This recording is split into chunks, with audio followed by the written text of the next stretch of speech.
Build your life on Jesus. That is the only hope you have, is if you build your life on Christ and his teachings. As your roots go deep into Christ, as you experience more of that union with Christ, that is where you will see great victories happen in your life, and you'll see the Lord sustain you through many things. Let's see how Jesus closes his famous Sermon on the Mount. Verse 24, he says, "Everyone then who hears these words of mine, hears them and does what? And does them." So you hear them and you do them. Just like James says, we don't want to be hearers of the word only, we must be doers. So if you hear the words of God and you apply the words of God, you will be like a wise man who built his house on the rock. What an example to follow. If you hear the words of God and you do the words of God, you will be like a wise man who built his house on the rock. Why is it so important for the man to build his house on the rock? Why not build it on the sand? Verse 25 says, "The rain fell, the floods came, the winds blow," and that will happen to each and every one of us. We will have bad things happen to us. We will have difficult problems that we will have to overcome. The rain will fall, and rain will turn into a flood, and then on top of all the flooding winds will come and they will beat on the house. But what will happen to the house when it's built on the rock? It will not fall. It did not fall. The rich man's, or the wise man's house did not fall, because it had been founded on the rock. What is your life being built on? Is it on Jesus? And everyone who hears these words of mine and does not do them. Notice that there are people that both of them hear the word of God, but only one of them applies the word of God. That's why these journal entries that I'm showing you are so important, for you to find a scriptural insight, a prayer from that scriptural insight, and then applying it to your life. And that's why I'm encouraging you as your pastor to journal these things and to write them down, because you will make a commitment in your quiet time or while you're sitting in the church service, and you will not follow through because you forgot. And notice these blessings of being able to withstand all kinds of problems in this life comes to those that hear the word of God and do the word of God.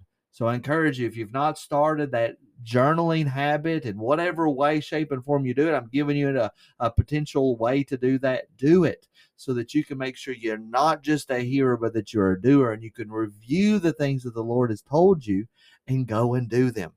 But if you hear the words and do not do them, you will be like a foolish man who built his house on the sand. The rain fell just like the other fella. The floods came just like the other fellow. Same life, same circumstances, same problems. The winds blew and beat against that house.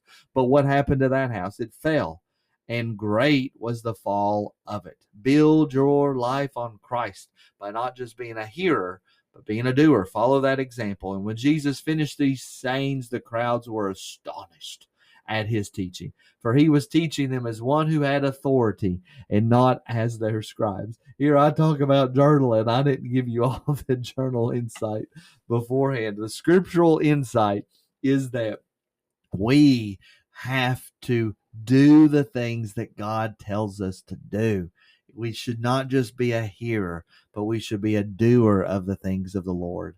And then the prayer coming out of that can be a prayer of thanksgiving, to say, Lord, thank you that you have spoken to me and that you are so wise, and that anything good that I do is because you have given me wisdom to do it, and I've received it from your word.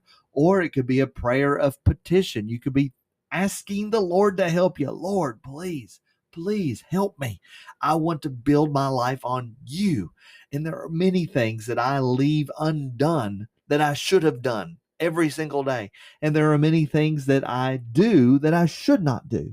And I wonder how those things are interacted one to another, that you don't do the things that you should do. And then because you don't do the things that you should do, you end up doing things you should not do. And then there is the opposite effect too. You do things that you should not do, and then that stops you from doing the thing, or from leaving undone the things that you should have done. So ask the Lord to help you build your house. And then how will you apply it?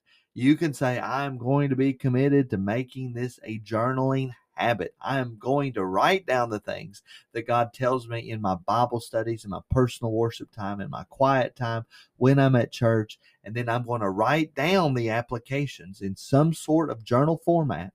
And then I will go and review it day after day. If you need any help, you want some one-on-one help, we have mentors within our church that are willing to do that. We are just about at a point where you will have to be in a waiting line at this point. And so I encourage you to reach out to me. We can get you linked up with a one-on-one mentor. They will teach you in 7 to 10 weeks, take you through the material that we are calling that is called Call to Joy.